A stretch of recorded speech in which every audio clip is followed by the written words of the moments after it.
Ayol qizlarimizga kerakli insightlarni beraman, maslahatlarni beraman. Atir do'konga keldinglar, o'zingizlar atir do'koningizga bordinglar yoki atir tanlayotgan paytda shoshmanglar.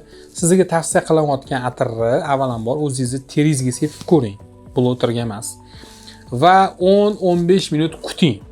Atir ochilsin, начальный nota, средний nota, bazaviy nota. Bunga aytib o'tganimdek 15-20 minut vaqt ketadi. Ana o'shanda atir sizga tushdimi, tushmadimi buni bilib olishingiz kerak. Eslatib o'taman, erkaklarga juda ham nafis, mayin va sizni yaqinlashganda his qiladigan atir hidlari yoqadi. Atir qanchalik qimmat bo'lsa, bu atir zo'r degani emas, yoki qaysidir o'rtog'inglar atir sepayotgan bo'lsa, unda boshqacha ochilayotgan bo'lsa, atir sizda boshqacha ochilishi mumkin. Chunki hammamizning terimiz har xil va har xil yaratilganmiz. Kamdan kam uchraydigan kombinatsiyalarni tanlashingizni tavsiya qilaman, chunki ushbu noodatiy kombinatsiyalar sizga unique signature beradi, ya'ni sizni eslatib turadigan imzoingiz hisoblanadi.